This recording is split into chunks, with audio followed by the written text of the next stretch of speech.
and to some of the Muslim minority NGOs also. You know, the type of visa these girls, how these sheikhs are taking these girls on Kadim visa, not as wife. This is very interesting. They are not taking these minority girls after marriage as wife. They are taking as labor, women labor. That's called Kadim visa. Like Saudi Arabia, because they will not allow to marry a foreign girl. There are certain rules and regulations in that country. They are not being taken as married. No. Wives. Not as wife. This is a serious concern.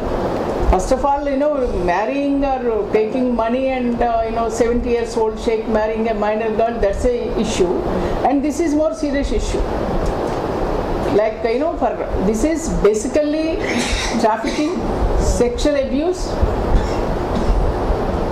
And even we are seeing this migrant labor, these girls are using for labor and resale. Okay. Like another practice of resale. This sheikh, after a few days of enjoying her, he will sell that girl to some XYZ. She'll be changing hands. So I mean, not one angle. There are different angles and different issues involved in this.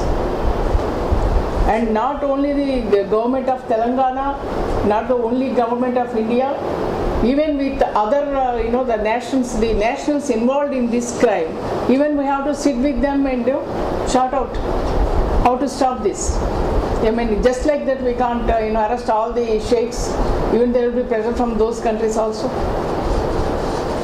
See, yes. See, madam, poverty is not new. Yes. Even midday meal. All those things are, not new. Being run for decades. Yes. What has this government done after taking charge? 3 years, more than 3 years. What has the government done to concretely improve the situation? Even High Court has asked state government as well as central government in this regard. What measures they want? So far as the High Court and the state government are concerned, I am not the right person to respond.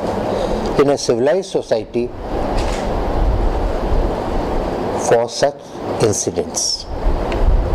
But here, one question, we should all think about it. It's not a new and surprising thing or incident. We all knew that these type of marriages are happening for the last several decades. Not 1 year, 2 years, or 5, 10 years. We all knew. Several times we are raising this issue, yes. But just for a few days. Again it's going on. Now we're a bit, we're projecting it more. But how much that we can totally stop this menace, we have to wait and see. That's that's what I personally feel, because it's not a new thing in Hyderabad and the whole city. So can you just outline, sir, what are all the reports that you have, the information that you have received? National Commission, from hereafter will take measures to Right. Ma'am, you have raised, and your colleague here, you have raised, as I look at it, 4 or 5 issues which are interconnected in some ways but are different from others. Let me respond by saying that there cannot be any diversity of views between the central government and the state government on the humanitarian aspects. There is no question. Number 2, isn't the fact that a team of NCW has been deputed on Saturday? We got the information on Saturday at around 10:30 on second Saturday, and we were here on the Sunday, the second Sunday over here. That shows the seriousness with which the central government is concerned on the issue. And the very fact that the directions to move on Sunday came from the PMO shows how concerned the apex authority in Government of India is, the Prime Minister is. Now, having said that, I'll go to the third question which had been raised by a colleague over there. See, the feedback was taken from 4 and 5 agencies that I have outlined right in the very beginning. We also pored over while in flight, while in Delhi, and while here in Hyderabad over the various reports in the electronic and the print media. So I would not be able to share what precisely the recommendations are there in specific terms, but broadly speaking, some of that I can share with you. See, first of all, the thing is that there are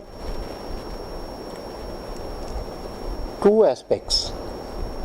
One is that the nationals involved are not Indian nationals, then they are Indian nationals.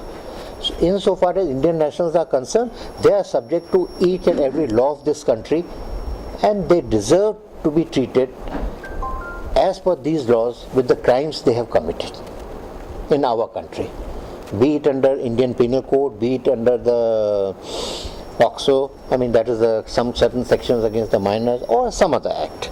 Now, so where the foreign nationals are concerned, and your own reports have mentioned that the official representatives of those countries have also expressed concern about their nationals.